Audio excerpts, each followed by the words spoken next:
John is going to be doing a presentation for us tonight about Frank Lloyd Wright and his exploits as a no. And very much so. And very much so. And I'm really excited about this because I have really always thought his ideas about nature and including it, and then even the overhangs and the way he let light in, and I like arts and crafts. Is it arts and crafts? The structure of the wood and then the design elements that he had. And actually, one of the artists I talked about with Jane was a gentleman. I don't think I have his book with me. I don't think I have it with me. Oh yeah, this artist, Arthur Wesley Dow, on composition, understanding line, notan, and color. He makes a big thing in his research about using all of the decorative elements as part of your learning of composition and design. And he was really fascinated with Japanese design but everything. I mean, even Egyptian patterns and everything as being to help us look at just the pure aspect of design. And one of the things that I think I felt when I looked at Frank Lloyd Wright's work was his sensitivity to bringing in some of those decorative elements in just appropriate ways. It was just, anyway, that's kind of, but not overdoing it, you know. It was kind of an interesting tension between his verticals and the decorative design. So anyways, Joyce, I know you're there, but you're hiding. We lost Sherry. And Sherry was here, but she's here. So we're in about 3 minutes, we're going to get started. Anyway, has anybody got anything that they have done this week that they'd like to share or talk about that they made? No, huh? I did a beauty parlor. You did a beauty parlor? Oh, sure. I've done, I don't know, 6 of them over the years. But out at the Corners, you know, the Corners of Brookfield, the Von Mar store there. Well, we're going to be one of the shops with the. Do you do the inside? The inside? Yeah, this is the design of the inside. Okay. Because I thought you were an architect that built the outside. Do you do that too? I do everything. Oh, okay. Well, inside, outside, big scale. What's the difference between being an interior designer and designing the inside of a building? Just the amount of work you have to do. Oh, okay. You have to be a registered architect in commercial work because of the codes and regulations required. You know, buildings have to be safe and appropriately done and that sort of thing. And commercial interiors, people are becoming registered as well. I taught interiors as well as architecture, so And where did you teach? Pardon? And you said you taught at, where was it, WCTC or was it? Well, MATC in the evening program for about 20 years. And I was at Taliesin in the summers for about 10 years and MyEd for a couple of years and Mount Mary and WCTC. So I got around to the schools.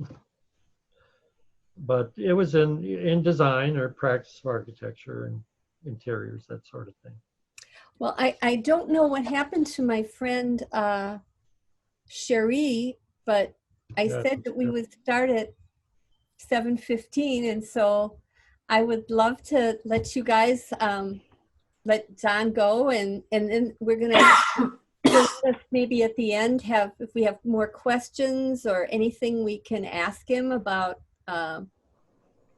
you know, whatever he talks about. I think I'm really excited about this. I want to hear, I think it's going to be fun. So there you go. Well, have any of you been to Spring Green and seen Taliesin and that sort of thing? Not I just recently. went about 2 summers ago. Oh, Yeah. wonderful, wonderful. Yep. some of the- Loved it. Some of Loved the it. right designed homes around here. Yeah. And, I loved his intention of small to big. oh yeah, yeah. Well, he wasn't very tall in the first place. He said, anybody over 6 feet is just a weed. And That was one of the challenges my husband had when we went through the home in Spring Green, because some of the areas were kind of low for him. He had to. Mhm. Well, see, he was totally consumed with himself, for one. For 94 years, he was very consumed with himself. And he designed everything according to his 5'4" stature. And does anybody know what Taliesin means or anything about the word? No. Well, Taliesin comes from Welsh tales, okay? Now, Wales and Scotland and Brittany and even the west coast of Spain is all Celtic region, okay? And at one time, the Celts were all across Europe and that sort of thing. So it's a long established culture. So not many people know that there were more Welsh and Scottish in the Milwaukee area than Germans up to about 1830 or so.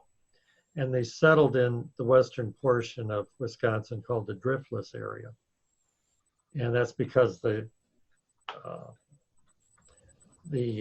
ice age and glaciers didn't extend further south, so everything was not destroyed by the glaciers. And it looks quite a bit like Wales and Eastern England, that sort of thing. That's the hilly part and the part of England that has the minerals and all. That's why the Romans invaded England and ruled England for quite a while, is for the mines to get the tin and gold and silver that was there. So they came out to Mineral Point, the Welsh, and settled down there and made their homes and that sort of thing. So there's a Welsh or Celtic tradition out there, which is not a Roman or Mediterranean tradition. You know, there's no Venus or Apollo in their thinking. You know, it's the Celtic gods, and they're not the Nordic gods either. There's a whole different system of art and design and culture and mythology and that sort of thing. And Mr. Wright comes, and he's always Mr. Wright. You never say Frank or Wright or anything like that. And you can always tell when guests would come out there or people who thought they knew a lot of things. They'd say, well, Frank did this. There'd always be somebody in the background that, excuse me, it's Mr. Wright, thank you. It's just great. Because people still today running the school and the area know the Wrights and the family, and they were the Wright Joneses. And does anybody know about Unitarian faith? A little. Okay. Much of their thinking comes from the Unitarian faith, which is an all-encompassing faith. You know, oh, you're a Druid. Well, that's just fine. We were all Druids in Wales during the Roman period. But, you know, if you're Methodist or Lutheran or Catholic or Buddhist or whatever, the Unitarians just are all encompassing. Okay. Well, his family were Unitarian ministers and that sort of thing. And one became quite wealthy and famous in an eastern suburb of Chicago. And Mr. Wright's father was a minister and a musician and in the arts. And so was his wife. But he was kind of a free spirit and was not, they had 3 children, 2 daughters and Mr. Wright, Frank, okay. And then he left and kind of wandered out of their lives. And so they supported themselves with their family, their aunts and uncles and relatives in the area around Spring Green. Highway 14 going through that area just north of the Wisconsin River is kind of the spine of that part of Wisconsin and that culture. Okay. So Taliesin, they always say it means shining brow, and you think it's on the side of a hill. That's its big raison d'etre. It's on the side of the hill and it's a rising brow and stuff like that. It's kind of a romantic architectural term, but it isn't really.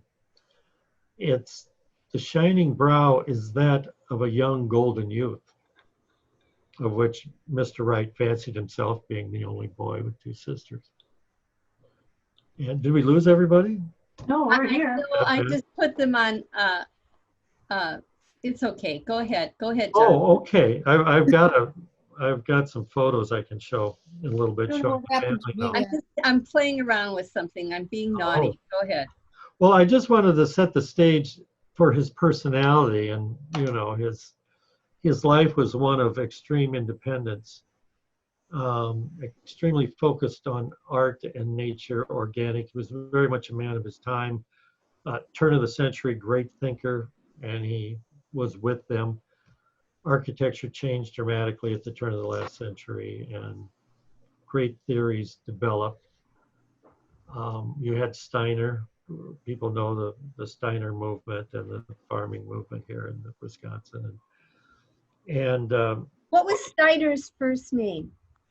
oh, Rudolph, I think. Okay, that's right. And he Okay. did some. No, I've heard of architectural work, Steiner. I too. have a friend that's very much interested in Oh Steiner. yeah. It was interesting to go to lectures and be a little involved with those folks because it was very much of that. And the kindergarten movement was founded by these Germans and that sort of thing. And his fourth wife, Olga Vanna, or I should say the fourth woman he was living with, well, they were together for 40 years almost. But anyway, was a follower of Gurdjieff, if anybody knows about Gurdjieff. He was a mystic and philosopher who was Greek and Turkish. And there's Gurdjieff philosophy clubs, thinking, sophisticated thinkers, clubs around the world almost. And he was at the turn of the century, and dance was part of their understanding of the world. Okay. And one of the attractions for Wright and his wife and the school was not something in the Buddhist category where you sat on a cushion and everybody sat there for a long time, not doing anything. And then all of a sudden you wake up and you go, oh, that was nice. It's quite the opposite. It's like you live in a dream, but your reality is doing what you do. So for artists, I always like to say art is in the doing. So in your becoming consumed, and that's almost a dreamlike situation, but really, these folks believed and practiced and tried to develop the idea of reality while you're doing something of value. And so that ties in with Wright's personality quite a bit because workaholic, his life was creation and trying to understand the human condition. So that's where his drive came from and that sort of thing. And so he was a young man, had a couple terms at UWM in architecture. His mother wanted him to be an architect. She put architectural photos on his bedroom, and he had Froebel blocks, which were in that day almost the Lego blocks. I've got a set of them. They're wood blocks and pieces of paper, and the Victorian child would very nicely stack these up and make wonderful creations, and they'd be a good little child, quiet and sitting there in the parlor doing this. But Wright says that that's how he obtained his vision of the world. And it was almost a cubist type of thing in that he saw patterns in nature he developed organic architecture from that. It's like learning structure and life and principles and art, light and color through nature. And so he follows that. He always talks about trees and all. Well, the Welsh Druids worshiped trees, and it was very much part of the old Welsh religious background, is nature and trees, growing things. And then the geometric came from the Fable blocks, which was a German system of education, visual and tactile sculptural education. So this bright young man had a couple terms at UWM in engineering, and went back to the farm. And his one sister became a children's book illustrator in Chicago for a number of years, and her daughter did too. That's Marginelle Wright, and I want to look up some more of her work. It's very, the illustrated books in that time period, up to about the 30s, 40s. So there was art in the family. The father who left them was a musician and singer. The mother was an artist, and so that's where they were all coming from. He wanted to go out and find his way. He was about 20 years old, and there was the Great Chicago Fire. We all know about that. Well, it had been in recovery for about 15 years by then, and there were architects can find a lot of work where there's tsunamis and fires and earthquakes, that sort of thing, to rebuild the environment, right? So he got a job with the firm. And when you're there for a while, I had friends that worked in Chicago and that sort of thing, and I'd visit them all the time. You get there, there's a milieu, there's a much more than here. There's a close adhesiveness to the architects, and they feel they're working in schools and developing, like artists do, and we're the trash can group or whatever it is, or some river group, But they did that in Chicago, and he quickly got into all that group with Louis Sullivan and Adler and that sort of thing. Adler was the engineer, Sullivan was the architect, and Mr. Wright kind of fell under their wing, and he called him.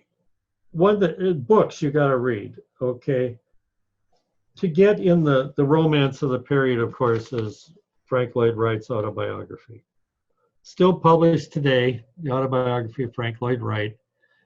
And it's a very romantic reading.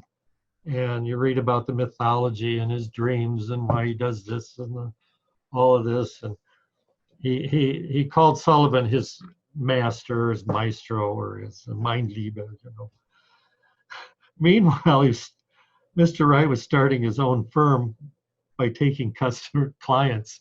He'd get calls, and there'd be something that was a smaller job, and well, I can do that for you much less expensively. So the little character he was a character, stealing jobs from the firm. Sullivan lent him money so that he could build a house for his new wife, Catherine. He was 21, she was 18. Started having kids. They had 6 kids altogether. He had a studio. He was very popular. He was a bon vivant around Oak Park, which was the hottest place to live. It was the end of the trolley line. So anybody with money would build a new house on the edge of the country at the end of the trolley line. Then they'd take the trolley into, which became the loop, down to the loop and work down there. So it was the hot place to be, and all the young and up-and-comers were there. And there was plenty of work. And Wright didn't have the people to do the big downtown buildings, but he could sure build houses out in the area. And that's how he was making money. And of course, eventually Louis found out about this, and it was after he lent money to him to build a house. But we won't go there. And so his famous Unitarian minister uncle needed a church. So that was his first kind of big church, sort of big building, and that was right in town. So here he was, young and up and coming with his family, dealing with all the young and up and comers, and he's the fancy boy. He's wearing a fancy hat, the white suits, driving a fancy car, and speaking to ladies' arts groups and that sort of thing. They found him charming and all of that. Well, after his sixth child and kind of getting bored with doing the same thing and having employees in his studio, he had it all made, everything made. And this was, oh, how old was he? 28, 29, still a young buck. Well, he has an affair with a client's wife, Mamie Cheney, who's very artsy too, and he knows all these people. And you know, the six kids and everything isn't all as exciting as it was a few years earlier. And he publishes a work, the Wasmuth Papers, which are these beautiful renderings that he does of his houses and everything that were printed up by a German printer.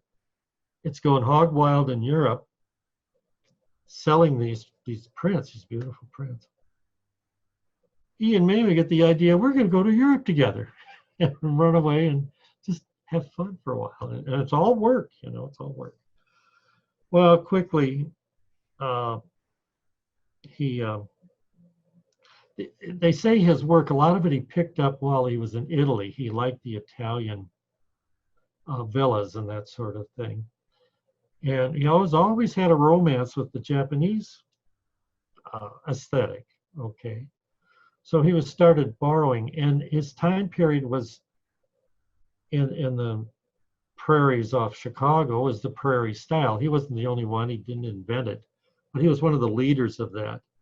And I've got some old magazines from the period where Mr. Wright, the young architect, the tile that he designed for the fireplace in the handy dandy house was just gorgeous, you know. So he had all these floral interpretations, geometrically interpreted nature made into tiles, and he did interiors, and you know, everybody bought his stuff and his houses. He maybe did 1,900 projects in his life, but he only built about 400 or 500. So I've probably done in my career about 500 projects, and of those about 250 got built so far. So I still got some guts in me. He went till 94. And his wife, his original wife, Catherine, lived within 4 months of him. Can you imagine that whole life? And she's back in Chicago. Oh, Frank, she probably called him Frank. The babies need new shoes. Hello. She remarried, and she was into the arts. She was involved with Hull House in Chicago, which was working with underprivileged people. And then she visited her children as they grew up and went around the country and everything. So she was socially actively involved. Women's rights, voting rights, she was active in that. Okay. Very elegant woman. But Frank was going out and gallivanting. Okay, so Mamie was his first gallivanting. And they really lived up the art world together, and they came back, and she tried to make up with her husband that first year back, and he tried to make up with Catherine, and it just didn't work. And he'd drive along with a scarf flowing in the wind, big car. Everybody, all the guys hated him. They just thought this balmy bont, good life guy. You know, what's he doing with all our wives and everything? So he wouldn't make it in Oak Park. He had to do something else, go somewhere else. How are we doing? Am I too? I don't hear you. I don't hear you. About what year was this that he came back from Europe? About 25, Okay. 1925 or so. So the Depression was 29, right? Is that? Yeah, the Depression came a little later, and Okay. he still had some work in Chicago because, you know, other guys, he always had clients, people knew him, and he'd get calls from all kinds of people. So what did he do? He went back and built a love nest on his uncle's farm in Spring Green, Wisconsin. And he and Mamie's 2 children could live out there and not have all the hassles of suburban Chicago. And he could also be very creative and experiment with what he learned in Italy and admired about France. But then life hit him pretty hard. They had a Jamaican uh, and his wife. His wife was the cook, and the Jamaican was kind of like the butler, let's say, or kind of a house. As they built this house, there were carpenters all over the place. They were building this thing. He was designing it, and he was with Mama, and it was kind of exciting. But he'd go back to Chicago to do Midway Gardens, which is beer gardens, and some fairly large and impressive homes and work. Well, people in the village thought this was kind of sinful. The media, who loved him when he was a Bavia, think he's really gone off the edge, and he makes good copy. And they ride out on horses up onto the hill and interview him and everything, and it was all just great. Until this servant went virtually crazy. He nailed shut doors and windows, set the house on fire, killed people with an axe. There were like 3 carpenters killed, Mama and her 2 children burned in the house. Now that's a lot of reality. And it's rumored, we don't know, but we think he rode back to Spring Green on a train with Mr. Cheney to clean up the mess. And that was the first fire at Taliesin. So I had this dramatic shock, okay. Well, as they picked up the pieces and all, kind of hanging around with the art community and all, he met a woman sculptor, Miriam Noel, and ran away with her. He wasn't divorced from Catherine to Japan, and that's where he did the Tokyo Hotel and studied Japanese art and architecture. He also, besides the architecture, sold Japanese art and some of the big names that you see in Japanese prints and all that sort of thing. He dealt with and sold to people in Chicago and around everywhere. He'd have auctions and all. But Mr. Wright, as I mentioned, I think last time, he said, if you spend money on the luxuries, the necessities kind of take care of themselves. Well, we all know they don't. So all of this was, he didn't pay his debts on time. He ended up having to pay cash for everything. He'd buy art prints and get money from banks and relatives and all to buy these things. And then he'd auction them off. But he owed so much money to other people, they started putting claims on the auctions, and he'd end up with $100 in his pocket off $50,000 worth of art that was sold.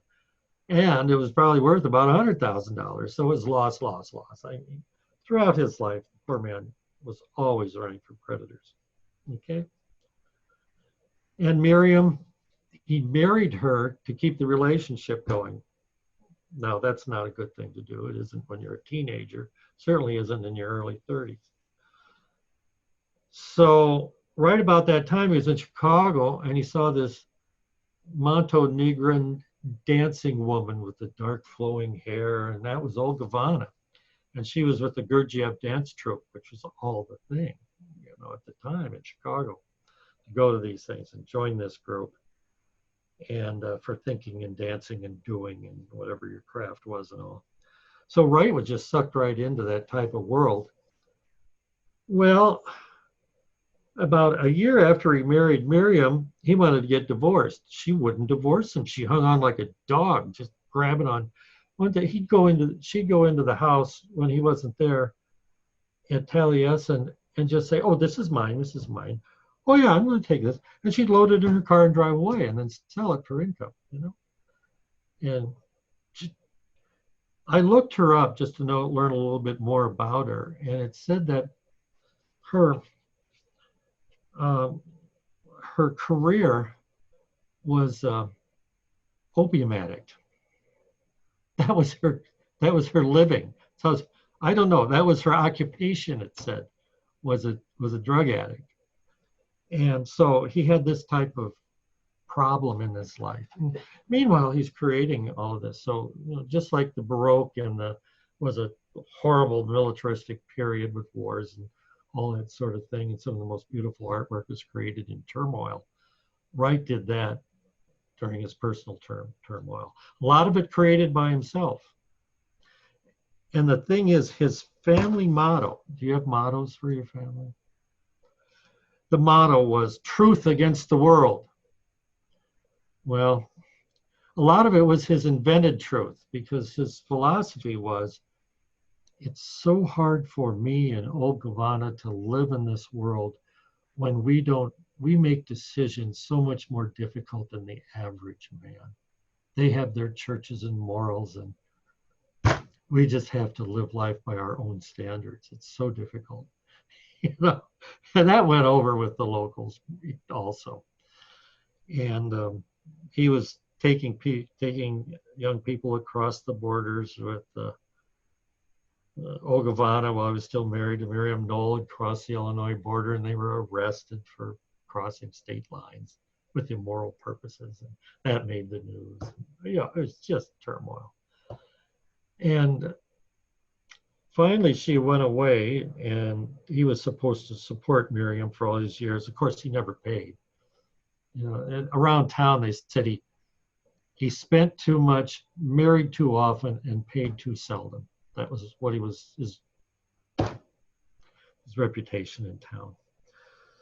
So he would have to go to farmers and cut down a tree and saw it up and get it sawn up and everything. Married Olgivanna, then the Depression came. Okay, not too much being built. Olgivanna said, "You're a great man," and she had an accent. "You're a great man. People should pay to come and learn from you." And that's when he started the school. His two sisters had an art and elementary school that he built the buildings for, so they came in. So people came, they flocked to Wright. He had the publicity, they came, they wanted to be architects. And that's how the fellowship began. You go there until they have the, like a bachelor's program and a master's program. And then when you feel you're a master, you graduate yourself and you go out into the practice. Okay, and these are the students that I had to deal with. And they're from all over the world, and they're wonderful, intelligent kids. Not all kids, you know. Some people knew they thought they knew a lot about architecture, and it was our job to teach them they didn't. Anyway, so it was a wonderful experience for me, and I can just imagine what it was like in those days when they worked in the fields and grew their own rows of crops. It's very romantic. We had 2 Chinese students we had to send home because they got Lyme disease out in the woods. You know, and there were people, they cut themselves, they bruise themselves, they hurt themselves in the field. Farming's a hard job, but it sounds so romantic. Yeah, they still did things like that. But anyway, in that milieu, he not only got money from the students, but many of them had money in their family, and that generated more of his residential. Mr. Wright did mostly residential work. All he did was piss off people in the establishment. Okay.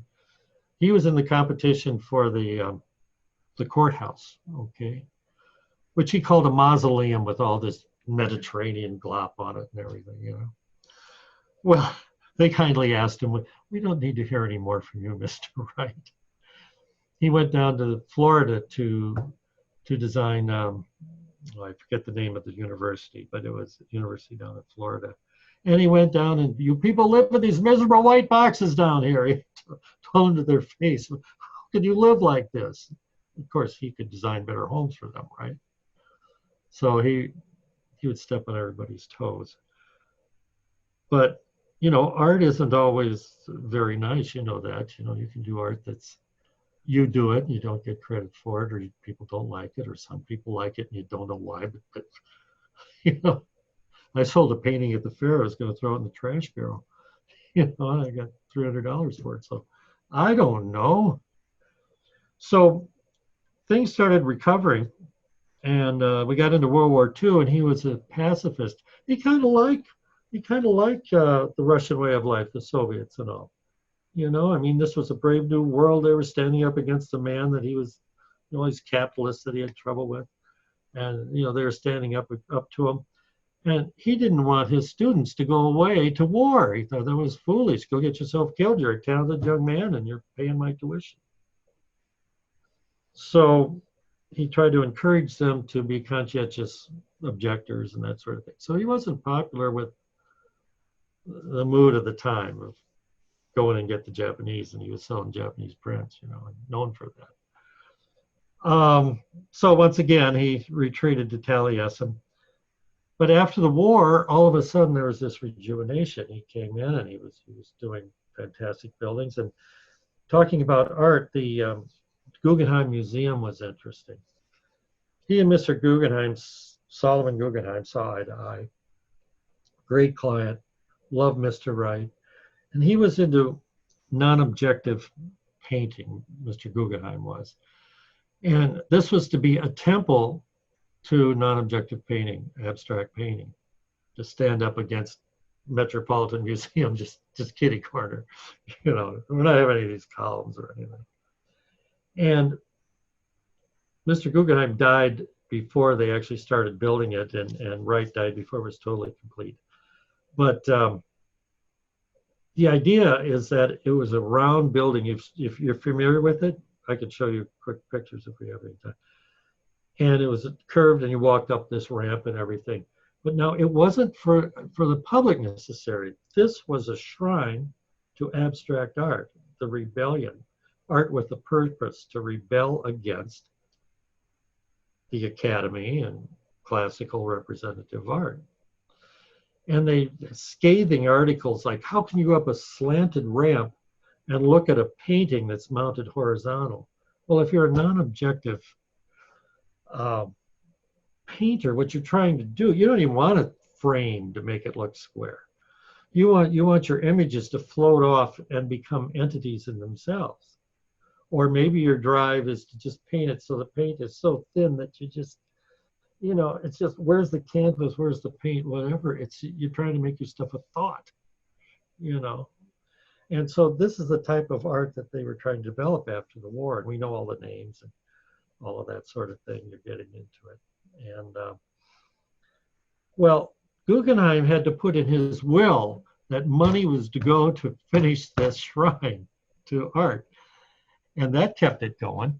And there was an art critic who was a good friend of hers, and Wright actually designed a little apartment on top of the Guggenheim for her to live in so that she could fight off all the critics and everything, keep everything going. And they did complete it, and it's wonderful. Wright was it wasn't that he was ahead of his time, but he was a leading Victorian-minded person, okay, who grew, but he still was Victorian. If you go to that Guggenheim, there's one bathroom, it's the size of a closet. You know, those are just natural things that you take care of in the dark.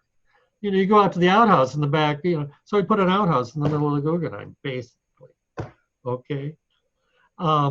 He hated the color pink, I mentioned that, and Olga Wanda loved pink. She had to wait till he died to paint her bedroom pink. He had strong ideas about colors. You know, he didn't experiment in these things. Navajo red was his big thing. He bought a brand new Ford automobile in the 30s. That's just in the Depression. And he had the apprentices, he called them the boys. He had the boys take buckets of paint and brushes and brush paint a Ford automobile, the fanciest car made that day, because he wanted it that color. And he pulled this trick out in the West too, where Look magazine was coming to do a special on that. And this white mountain was beautiful standing against this building, but there was this blotch up there of black, who knows what it was. It was one of their bonfires when all the students were up there. He said, there's a bunch of paint, the right color, out in the garage. Why don't you guys go take those buckets of paint and go up and try to fix up that thing? Well, that's up on the mountain. That's a huge thing. A few buckets of paint wouldn't handle it. But he's such a romantic, a Victorian mental giant. So he was asked to do the Biltmore out in Scottsdale. Scottsdale was a place where he could get some cheap land. So he was trying to make some money and stuff. So the first thing they did, he bought the land cheap because nobody thought there was water on the place. First thing they did was develop a pond, dig down deep until they finally, because of his orneriness, found water, filled up the pond so they could make all this masonry and that sort of thing. And then the young apprentices had to build their own tents and cabins and whatever out on the hillside. He didn't build dormitories for them. So when it comes to art that you want to get into, what you'll see, I got to wake you guys up here, is Let me get here, slideshow. We'll start at the beginning. Can you all see this? Hello? Is anybody there?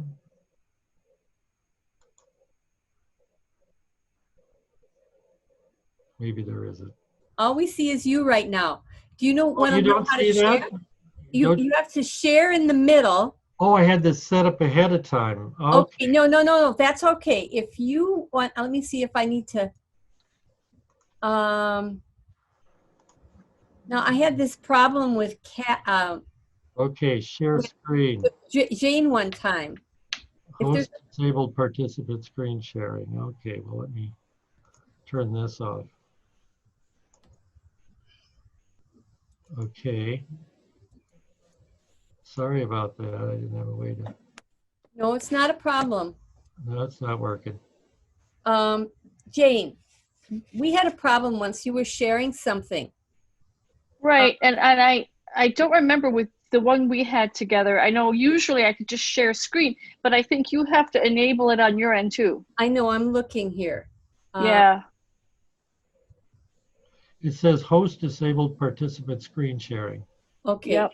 I got to figure out where to do this. Oh, okay. Okay, all participants. I got it. I think There you go. Okay, well, let me turn this off, turn this on. Ooh, there we go. No, Is that's that it? mine. Oh, that's yours. Oh, Okay, you try. What's yours? Okay. And then let me get All this out. participants. Frank Lloyd Wright. Come on, open up. PowerPoint. There we go. Slideshow from the beginning. Can you see that? no. No, not yet. No? What you do is you go to sharing in the lower right corner, you click on something when you open up sharing. Oh, There's a bot in the lower right corner. There's a little icon that says share. I ain't doing that. Let me shrink this down here. Spell check. I don't want to spell check. What is that?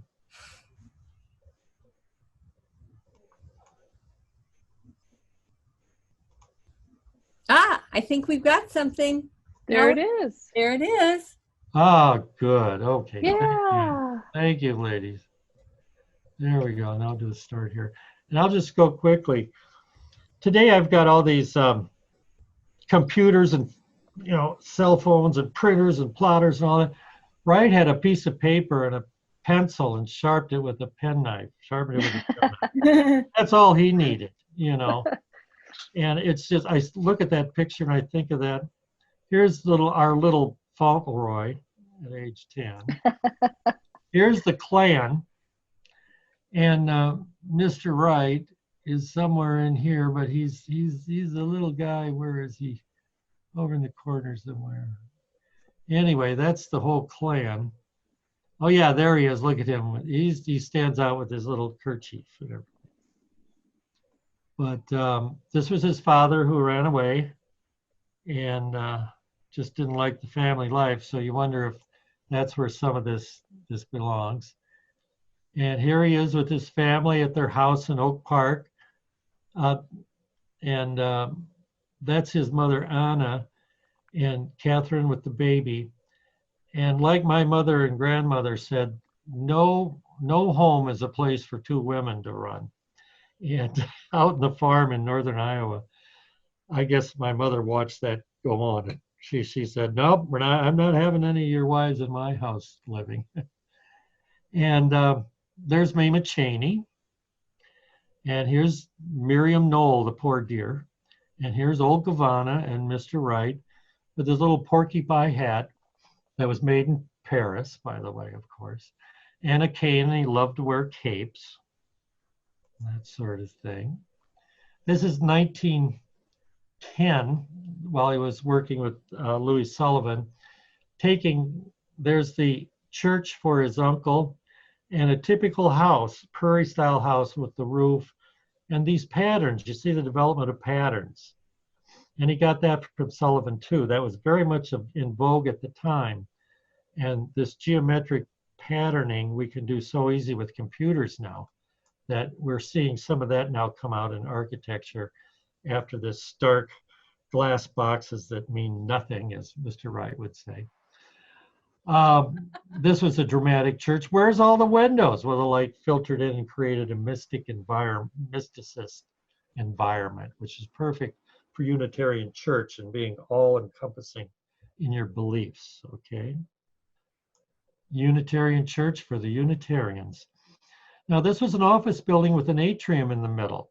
Once again, who needs windows to the outside when you have this beautiful space on the inside? You go to the hotels around here and that sort of thing. Well, he carried this over in Johnson Tower, and their office buildings years and years later.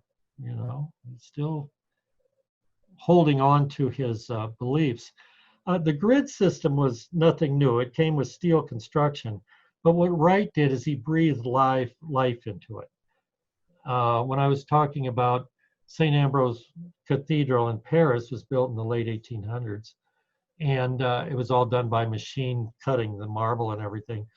Perfect, absolutely perfectly done Gothic style, but it had no soul. It wasn't like Notre Dame Cathedral. It was built over the years, hand carved. Beautiful stone. You look up at the arches, and they were never square in the first place. They kind of wiggle their way around the roof. I'm amazed it's still standing. But it has a warmth and a character to it. Now, your art can do the same thing. You know, it can be cold drafting, or it can be wonderful creations such as this that draws your eye all over the composition. And you get pretty good at this. I was good at hand drafting. I'm of the last generation. When I taught at MATC, first semester would be hand drafting. And I'd gather them around the table and I'd get my straight edge down there and I say, when you get good, you can make lines 1/8 of an inch apart from each other. And they said, oh, I don't know, get your ruler. I said, no ruler. So I'd sit there and I'd go zip, zip, zip, zip, zip, zip, zip, zip, zip, zip, zip down the paper. And I say, there, now you do your lettering on these guidelines. You know, you get good at this stuff. And Wright was a master on it. And they exhibit, we have a lot of his works in the Milwaukee Art Museum for caretaking. And they have exhibits every now and then. And what I love to see is the blue pencil that Wright would come in and modify his draftsman's work and everything. Because you could see the master in his hand right on this stuff. It's really exciting. For me, anyway. Yeah. And this is the Midway Gardens. Now, this is what he thought a beer garden should be. There's no Germanic shtick on this stuff. And you can see the Oriental aspects of, and really this is abstractism. You have things going off into space for no good reason, right? What is all this? It doesn't provide a shade. And I have clients who say, well, why are you doing it? It's the right thing to do, trust me, you know. And a lot of architects spend their clients' money and with a lot of baloney. They cut the baloney real thick. And they'll put a wall out in the middle of nowhere that does nothing except extend the line of the building and make it, instead of a pudgy little Frank Lloyd Wright ranch house, I don't know why they call them ranch houses, they're attempted Wrightian buildings like we're looking at. But then they'll put a big wall across it, kind of set that up, and they'll play with proportions. And a good artist does that. You don't, well, Mondrian, you know, I mean, he could have just done a checkerboard and put X's and O's on there, but look what he did with just a grid pattern and colors. Yeah, and modernism, it's a negative movement. Modernism is, what they're trying to do is cut the heart out of traditional establishment art and architecture. And modernists were all communists, socialists, trying to establish a new world. And that's where all these patterns came from and that sort of thing. Primary colors.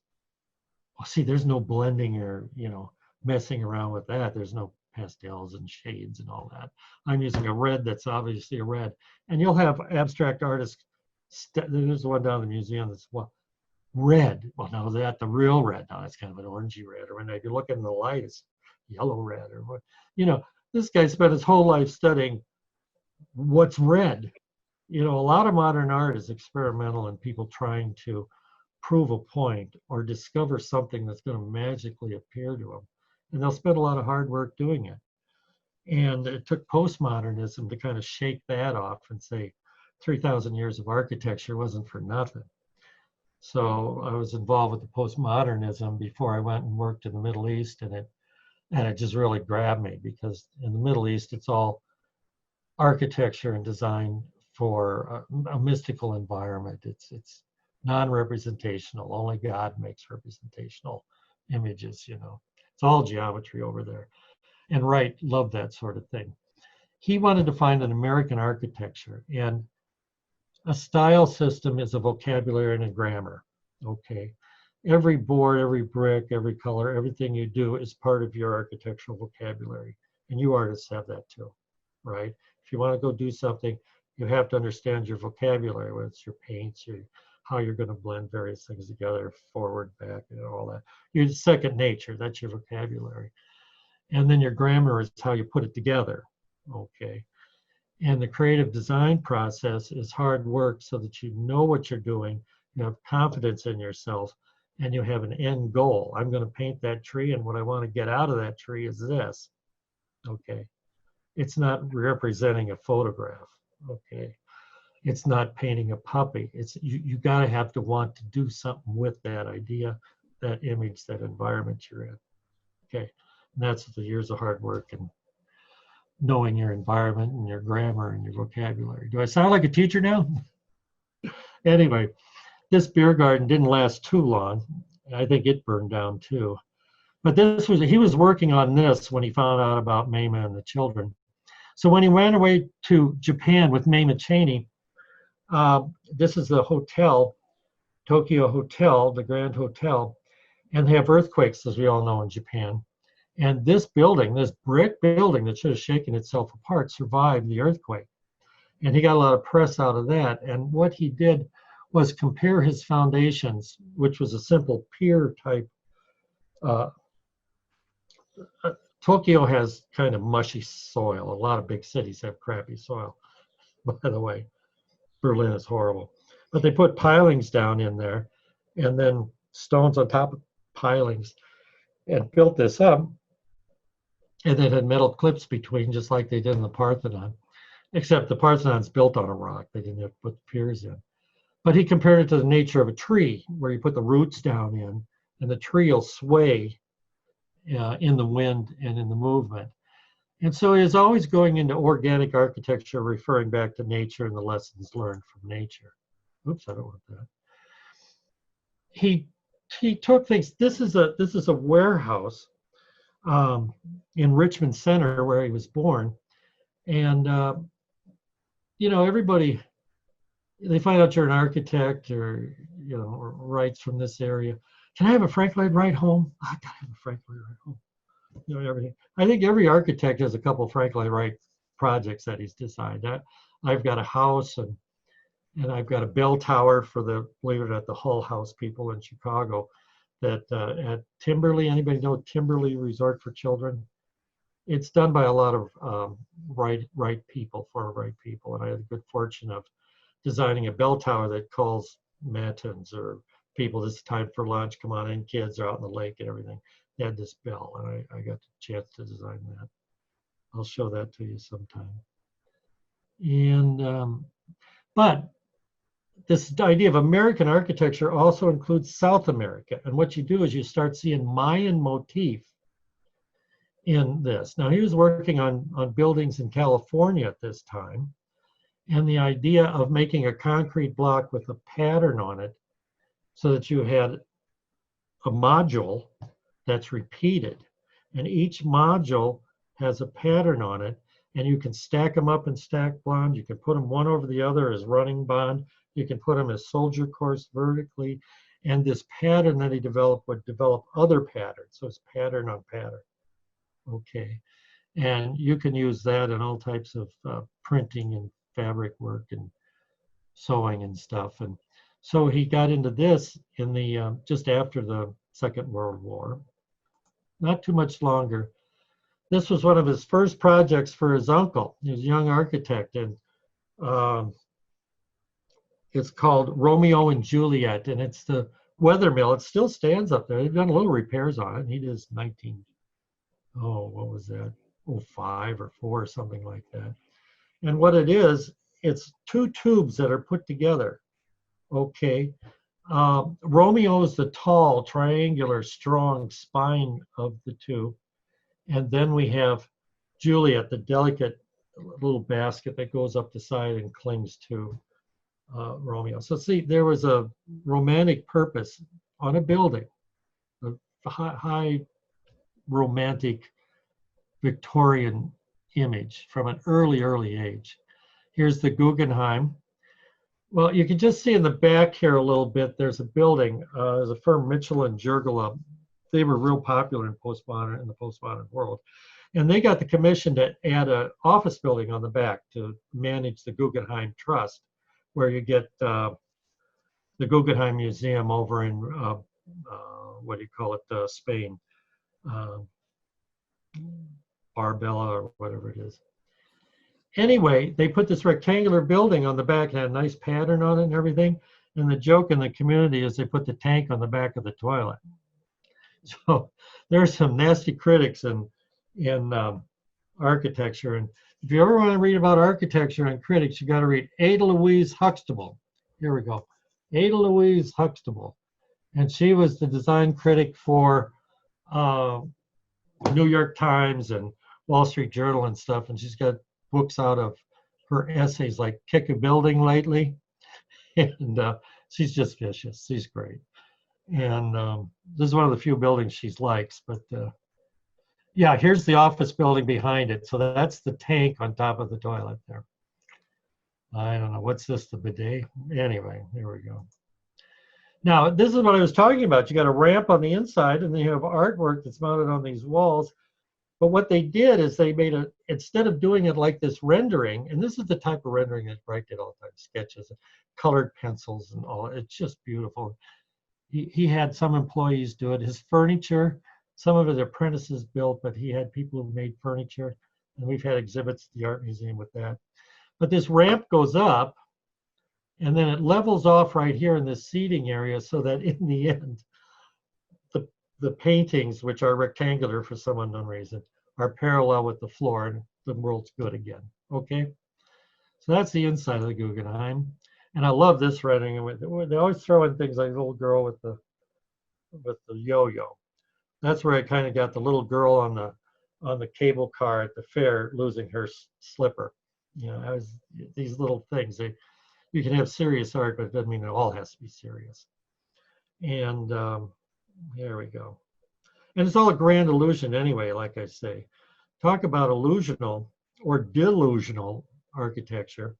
Wright was never a modernist. He wasn't a European. He didn't hang out with the Europeans. Now, he liked Mies van der Rohe for some reason. It was probably because of these boxy buildings and things.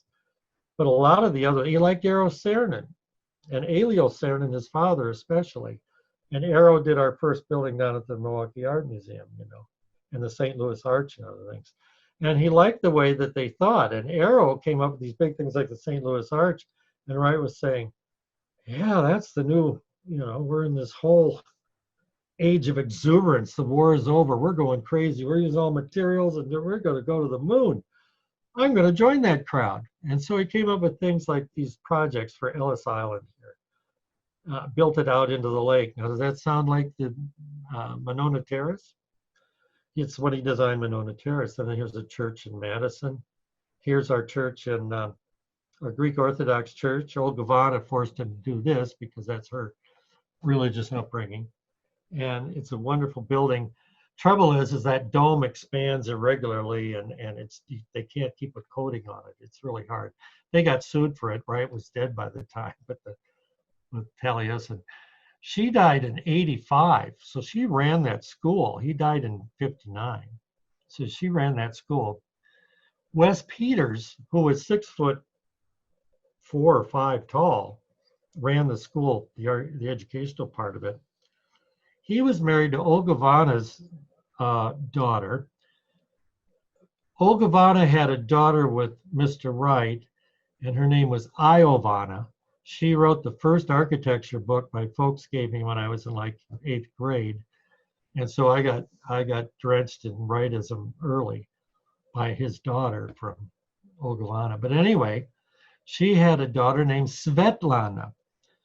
Now, Svetlana, on those roads out in that area, got in a car accident, and she and her son, Wes Peter's first child, died in a car accident. Tragic. Well, Wes recovered that from a while. You know what the name of his second wife was? Svetlana. Svetlana. She was Russian. And not only that, she was Stalin's daughter. I mean, this stuff doesn't get better than this, okay? But this is their reality. Amazing. And so we can go out there. It's a wonderful place to be. Here he is with his apprentices, his boys. And a lot of these are very old men. We see them at Taliesin every now and then. It's fun to talk to them about it. Oh, Mr. Wright, and they go on and tell stories and all. It's just great. It's just great. But I'll tell you one thing: if you're staying out there at night, you need a flashlight. There isn't one light. You're out in the darkness on a hill in Wisconsin, and it gets dark out there, and there's all these crickety wood steps and everything. You'll kill yourself. But have a flashlight if you ever go there. And then it's like living in a camp shelter, stone floors and everything. I'll wake up in the morning and there'd be a chipmunk running across my bedroom floor, where I'd turn on the lights and I'd see all these bugs on the screens on the outside. You know, I have a fly swatter to kind of give me solace when I stayed there. But it's so romantic. You stand up, you're up there in the house. Below you is this lake. The geese are flying below you while you're in Shangri-La on top of the hill. Come on. The layout of Taliesin, many of its features are from the Welsh tales of the past. The old drive that came off the highway, they now have two more entrances, different entrances, because the State Highway Commission didn't want them to go there. Goes up and through an apple orchard and around and behind, and you go to a real low-slung entrance. That's just what the adventures of our golden boy, Taliesin, was in that type of world on top of a hill. And he was recreating his childhood and all these things, building all these fanciful towers and creations. He was always in trouble with money until he died. And then Ogilvana died, and all of a sudden the state's giving him $10 million to fix the place. You know, artists die and their stuff's worth something. So you got to die before you get respect in this business. Anyway, so here's his example of taking a lifestyle and a pattern of life. What I like about architecture, I stick my nose in everybody's business. I get to see how families live, and it's wonderful, and the little kids and the this and that. Don't ever go on an architectural project if you're trying to save a marriage. It's too much stress. You don't want to do that. But here he is interpreting, carrying, instead of a little box that you're supposed to live in, and you look out the windows like you're in this little cage. You know, the coolest thing is to look out a window and see a part of your house. You know what I mean? Look out a window. That's my house there. Instead of sitting inside a plaster box and looking out, holes in the wall. Well, Wright totally obliterated that. Space went in and out and around, along with the bugs and the animals and chipmunks there. But anyway, it all went out and about, and windows were curtains of silver and gold and colored glass that just allowed the spirit to go through and be modified as it went through. This is an artwork, and you can put that on a wall, and it's a wonder of geometry. And then when you superimpose on it a lifestyle and actual people. And then falling water, he built it on top of the waterfall instead of downriver looking at the waterfall. He said, I'm going to incorporate you right into nature. And there's a whole story on that. But what I admire about Wright is that, because here, the owner was in Milwaukee and gave a call. His son was an apprentice, Mr. Edgar Kaufman. He owned a bunch of department stores in Pennsylvania, and this is some land where they had a summer house. And Mr. Kaufman got off the train in Chicago and said, Mr. Wright, I'm here. I could you catch the train? I'm going to be out there. I want to take a look at my drawings. That's what I'm in deadly fear of, my clients wanting their drawings. In fact, tomorrow I've got to have a drawing done. But Wright Said, no problem. Yes, Mr. Kaufman, I've got a great idea for you. We'll do this. Well, true, he had been kind of thinking about the project and that stuff for a while, for a few months. He gathered his boys together you saw and said, we got to get together. Got to put this out for Mr. Kaufman. His son right here. I'm going to put you in charge of this. And he sat down at a drafting table, drew up this floor plan and elevations and drawings and perspective. And, everybody was working on this, that, and the other thing. He had this in his mind. We architects have to construct a three-dimensional object in our mind and tell other people how to take this idea that we've translated into reality and build it with this board and this brick. There's systems that have to go together and all that. It's nuts. I don't know why I ever did this.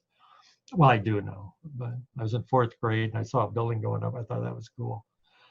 So by the time he got off the train, got a cab, went up to the top of the hill outside of town, they put together a presentation for him. And Mr. Kaufman was just blown away. And spent all kinds of money and everything on this. And it was voted a couple of years ago as the finest piece of American architecture ever made. Now that's not bad. And Mr. Wright, you know what he wanted to do, this guy? A lot of times his buildings were too expensive for the clientele. He wanted to coat all of these stucco balconies with gold leaf, if you can imagine. Mr. Kaufman said, no, that's too darn far. That's too much. So he chose this golden stucco to put on there. At least that's what the tradition says. And there's a stair that goes down from this balcony to the top of the waterfall. Now, when you study it as a student, it's like this stairway. How's he do it? It's just suspended like on little pieces of metal and it floats right over the water. I go, I gotta see that. I gotta see it. So you go there. The surface of the water is shiny, and the platform goes down, and there's angle irons at the bottom, and it's bolted right to the stone under the water. It's a total illusion. You don't think artworks do that? Of course, artworks do that. And so Wright carried things to other levels. There's another waterfall just downstream, but he chose this one. He thought that was the best. And then in Johnson Wax, I'm coming to an end here. He fancied himself, he knew structural engineering by studying nature. Well, the balconies of falling water were falling off because he just had a young man send him out to Pennsylvania. You be the project director on that. The kid had no idea what to do. And they left off the whole upper layer of reinforcing rods. Well, the thing is that the steel on the bottom compresses and the concrete at the top spreads apart. So those balconies all crack, and over the years they were just starting to go down,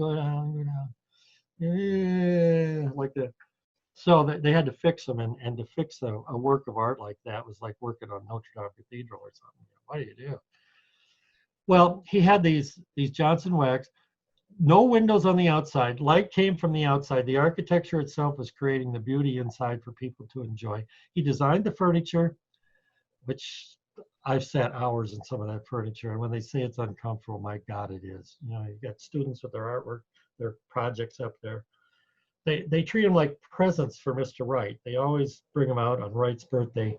They set them up and they call them the box projects, because they come in a box and they put a ribbon around it and present it in this theater, and then they take the projects out and display them. They're presents for Mr. Wright. And well, anyway, these things stand up. People didn't believe that the newspapers thought they had just a real chance to screw Wright here. And they said, that'll never hold up anything. They're too skinny at the bottom and they'll crack in the middle and everything. Well, they're full of reinforcing rod. He went out there on a display and had them put sandbags at the top, and more sandbags, more and more sandbags. And the reporters went away saying it was amazing the amount of sandbags that it held and everything. These are genius. He's wonderful. He said, I told you I'm a genius. And finally, they just knocked it over, And in fact, Wright, when he started out, he considered himself the best architect in the United States. And then he was the best architect on this side of the world. And then he considered himself the best architect in the entire world. And at this age, he started getting awards from everybody. That's what you got to do. You got to give long enough so all your critics have died off you're 90 years old, and then you get honorary, you got a degree from Wisconsin finally, and all these awards and everything. It's just the way it is. And there he is. My God. It's almost a vampire-like image. But the man was suave. He designed his own clothes and the capes. You're not a man unless you wear a cape. I've got a picture of me with a cape. God, I'm great. And it's just a feeling about it, you know. But anyway, well, that's another thing. But did some costumery and stuff like that. Designed it. And then a cape. You got to have a cane or a cape. That's a symbol of power. It always is. And he carried one from when he was a young man. He doesn't have his porcupine hat designed in Paris. But now, isn't that a man for you? Anybody see Fountainhead, the movie by Ayn Rand, or anybody ever read it? Yes. Yes, it's about an architect. It's all about individualism. Yes. Ayn Rand was from Russia, and she thought when she came to the United States, she wanted to express her ideas of individualism.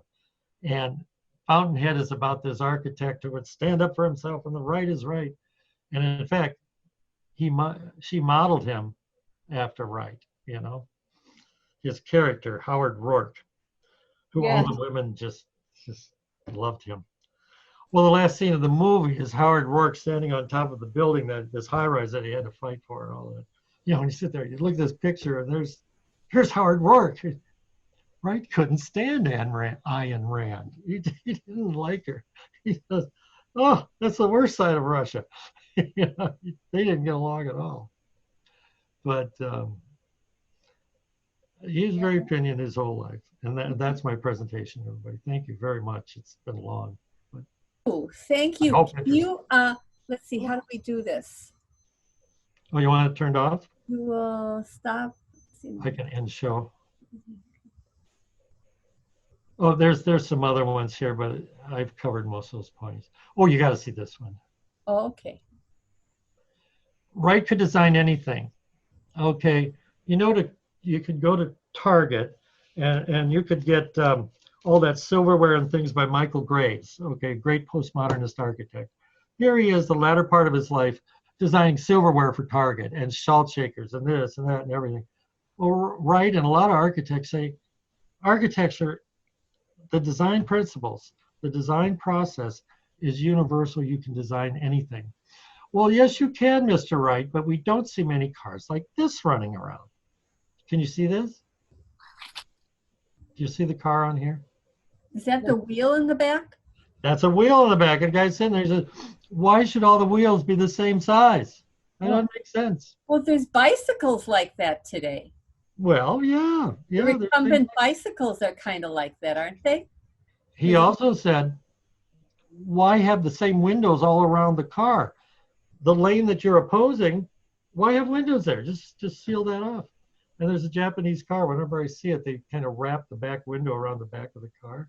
I think I'm right. He came up with ideas. He designed the mile-high tower for Chicago, 500 stories. A little bit of a problem there. I mean, it's a big thing to get an elevator above 120 stories. So to get to the top, you got to go at least 5 elevators. And the sway in the building at the top there, I mean, the John Hancock Center sways. You could see it in your glass when you're eating the restaurant up there on a windy day, you know. But they're even today, they're trying to design a mile-high tower, and they call the mile-high thing in New York. It's not really a mile high, but Wright was that way. He thought helicopters were great, and he was going to design this is the last thing, helicopters. And I'd ask my students, what's the matter with everybody flying in a helicopter from place to place? They were even talking about it today, someplace where there's flyable cars that you could fly around. Well, imagine Granny having a little problem with milk tipping over in her bag while she's flying on a helicopter back from the grocery store and crashes on Mr. Jones digging in his garden below. I mean, it's bad enough to have cars crash on the street, but let alone on your head. But then imagine at Christmas time, how big is a parking space? 8, 9, 10 feet wide by about 18 feet long. And you know how far away you have to park away from the store at the mall at Christmas time? Well, I a don't stop at helicopter, the mall a anymore. helicopter needs a parking space 4 times that size to get the blades. And you got to be a good pilot to land right there, especially on a windy day. But okay, let's say we line up helicopters and each one has a 30 by 30 space to land in. You know, I'm gonna drive a car before I ever drive a helicopter to get there. Can you imagine 3 miles away is where you could land your helicopter on Christmas Eve to pick up something? It just, you know, that's just dumbness. But they keep trying to do things like that. So that's my story. Well, Now, John, we want to be able to ask you some questions. So oh, I'm sorry, sure. can you unshare yourself? Unless maybe I can do that here. If you have a question, I don't know. Let's see. Can you unshare? yes, I can, I think. Yes, there we go. Turn all this off. Is it gone now? Are No. we back to normal? No. Now we're looking Oh at. yeah, they're up at the top. Yeah. Your new stop share. There we go. It's red. Thank you. Okay. Okay, so I had a couple questions. Sure. Maybe somebody else does. You know, when I was out in Spring Green and I went through that building, Yeah. it was like August and it was an overcast day, but it seemed kind of damp. Oh yeah. Whoops. You just have stone pavement in your house. What is it like in the winter? They're not there. Okay, so he never He lived there. pays thousands of dollars on heating bills when he had the school. They all go in their cars. They get cars and all drive together, and they drive out to Scottsdale, Arizona, and they call it the Hijra. You know, like I'm going to Mecca. You know, and we're all in a caravan, and we all go out there, and they just, you know, seal off the pipes and everything. And there's just usually a caretaker. They do have a couple real houses that have real furnaces in them and things like that. I know, because it didn't seem like it would be you know, an all-season home for the reasons that. No, well, see, he lived with fireplaces when he Okay. was just there before he started the school. And then his sister's school, which was just down the hill, that he then expanded into the classroom building. They had stoves there and wood stoves and that sort of thing. They just have a small group and small classrooms. But when he, you know, they'd have 40 students there, 50 students, and they'd have dormitories in there too, but they're just little carols almost, you know, to sleep in. So you Yeah. taught there? Yeah, for 10 summers I was a critic. And, That must have been fun. oh, it goes with the students. The students were just best. Characters, most of them, but they were wonderful. And you know, it was an honor to knock heads with some of these know-it-alls. But it was wonderful. Wow. Yeah, when I was graduated from high school, we were up in that area, and I drove by and I told my dad, I want to go to Tellius and I want to be in Wright School. He was dead at the time. This was 65 or something like that.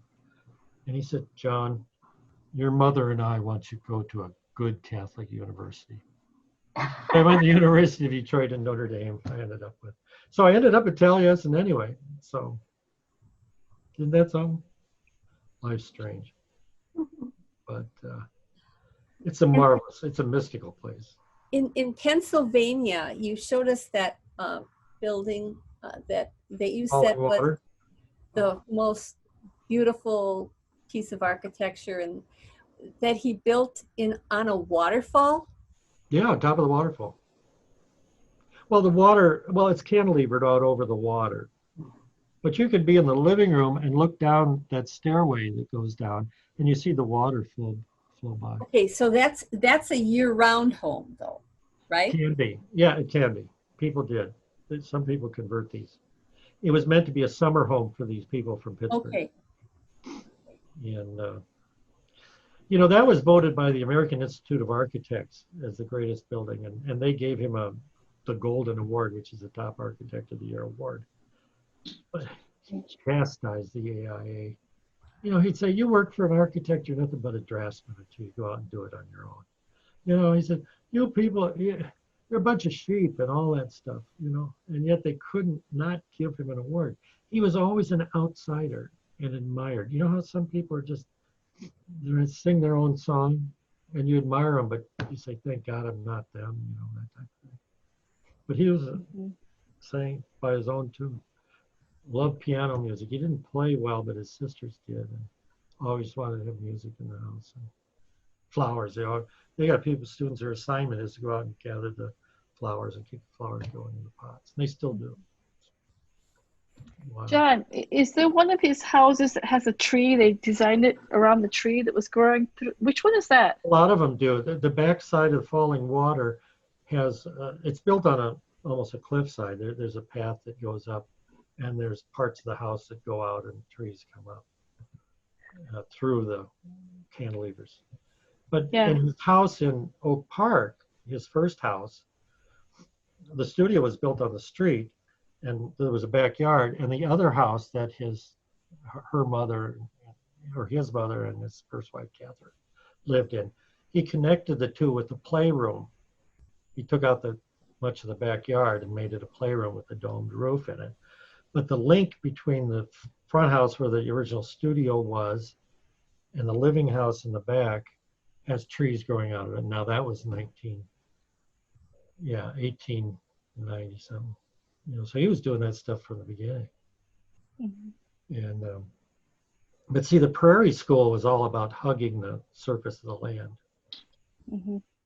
one with nature, and finding your own vocabulary without Venus. And as a kid, I rode out past Wingspread almost every other day.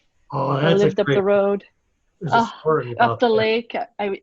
Whenever I had to run away from home, I'd take my bike and come back, but go out and I just loved it.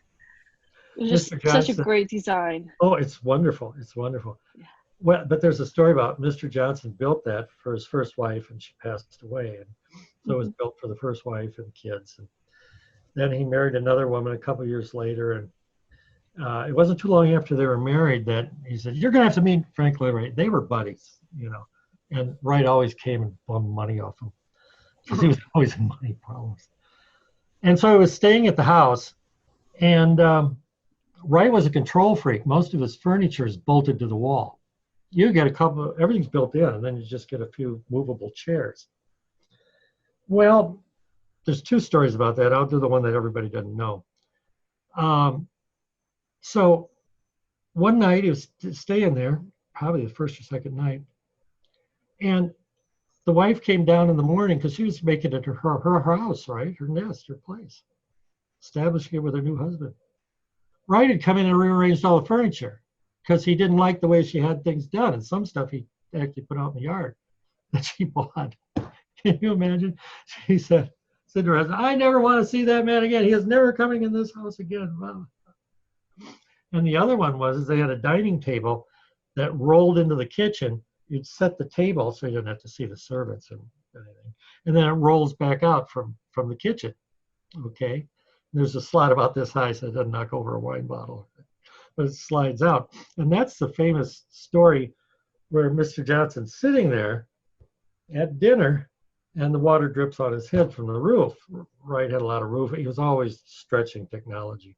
But anyway, and people didn't understand how to do it. He'd always say, "You guys just don't know how to build my ideas." Anyway, the water dripped on Mr. Johnson's head. He called up Wright immediately. He says, "Mr. Wright, I'm sitting at dinner and there's water dripping on my head." And he said, "Well, Mr. Johnson, move your chair. You know, just don't criticize my architecture. Move your chair, man." I mean, that's chutzpah. You know, that's craziness. But he was like that. He's full of, everybody has stories like that. Could go on and on. But, hey, there he is. Hi. I'm a little late, right? Hi, Steve. Pardon? I'm a little late, but I thought something else I was busy on. Oh. Well, Steve, I'm going to put it, I think I'm going to put the whole interview on the YouTube channel, and I'll announce it next week or the following week. And Oh, so if you want to catch it, and then you can send all your friends there. I really, really did found this whole thing to be really fascinating. Oh, good. When I was up in Door County one time for a workshop, I was camping, and it turned out that it was going to be raining all night. And one of the sympathetic painters that was taking the workshop with me let me go stay at their house. And he had built this house into the side of like a quarry wall. It was really fascinating because the whole section of the house like had all the rock, like the He exposed all the rocks. Huh? yeah, he let all the exposed rock, and that was the side of the back of his house. Do you know what I'm saying? So well, yeah, falling water again. There's a top of a rock that just comes up in part of the living room. They just left it there. Oh, and House on the Rock was not done by Frank Lloyd Wright. It was done by the son of a developer, Madison developer, that had some money, and they built that house up there, the first house, and the father came down, and because it's not too far off the age of Wright, and said, "Mr. Wright, I'm your neighbor up on the hill. Have you come by to see my house that my son built and everything?" And I said, "Yeah, it's a shame." Wright had nothing to do with it. And so if you go up in that part of the world, you got to see House on the Rock. But I've seen that already. pardon? I've seen that a few years ago. Yeah, isn't that a cool place? Yes, it is. The site is just gorgeous. But Wright had nothing to do with it. Wright considers him a bad neighbor. Yeah. But Yeah, Wright's only problem is everything he had to rust leaked. well, like I said, he stretched technology. Now, if he had the rubber roof that we use now, you see all these flat roof buildings everywhere. It's only because of the flat roof being able to keep water out. And you know why they use rubber on roofs now? Why? Tubeless tires. Tires now don't have rubber tubes. We are all old enough to remember rubber tube tires. Bam. Bicycles have them. Well, these industries such as Plymouth Rubber and others all of a sudden lost their market when these tubeless tires came out. So you had all this equipment and everything. So what they did is they made rubber in sheets, and then they glue them together like you do tires, layers of tires, and made wider sheets and marketed them on the construction market. And so now all these flat roof buildings around here have these flat rubber roofs. The only trouble is if they do get a pinprick or whatever, the water gets in and travels over. You can't find the leak. Don't tell anybody. But no, see, the materials were different then. Some of them were better actually than now. Our asphalt shingles are awful because plastic and tar don't go together. And people put plastic in clothing, and the rag man can't sell his rags anymore because the plastic eats the tar that they make the shingles out of. No tar paper shacks because there's no tar paper anymore. They have construction paper of various types.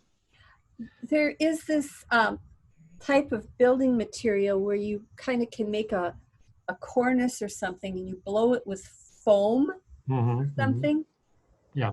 And then you can cover it with a thin layer of.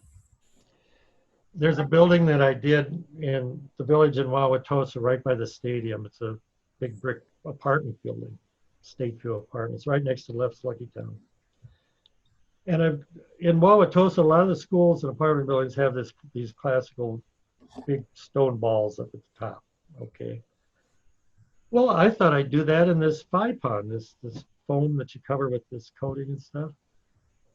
My God, 3-4 years later, the birds love to get on top of it and peck the heck out of it. And then the plaster comes off the top of the ball, and it just the yellow foam starts to show in the white ball. And I look up there, oh, my beautiful detail. It's just crumbling, So it really, it's that impermanent? There's a thing about a tall building. The detail where you can see it is beautifully done. It's sculpture, right? The higher up you go, the rougher it gets and the less it matters. The ancient Greeks did that. The Roman architecture is like Las Vegas, more than people want to think about. The newer Roman buildings, if you're down in the forum and look at the buildings, the newer Roman buildings have a veneer on them. And the newer the building, marble veneer. The newer the building, the thinner the marble. And the simpler the design. It just got too expensive, you know. Nothing changes, you know.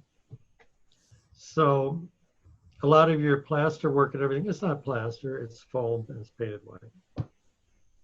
And in fact, cast plaster, oh, you know, that was déclassé at the turn of the last century. You know, I mean, you had to have it had done, imported from Italy and stuff, you know. But to, you know, get somebody to just cast some molding and cheap plaster, what's that, you know? So it just goes that way. But fortunately, we're out of the modern movement, and modern architecture is no longer contemporary architecture. And art's in a mess, but I kind of like the mess. It allows for creativity. I wouldn't have wanted to go to the academy in France or, you know, some of these places where it's drudgery, you know. Really, this has been really fun and wonderful. I really thank you, John. Are you sure there's nobody else that has a question they want to ask? Because I think, let's see, what time is it? It's 8:41. Wow, we did really great tonight. Oh, good. So, well, if there's nothing that anyone wants to add or ask, I just want to tell them I really, really appreciate, because it was very interesting. I was taking notes. Oh, good. Well, these are my class notes from my history class. and I really thank you, John. I really thought it was entertaining and interesting. Oh, God, yeah, it was very informative. I enjoyed it. Good. We'll see you then. Bye. Bye.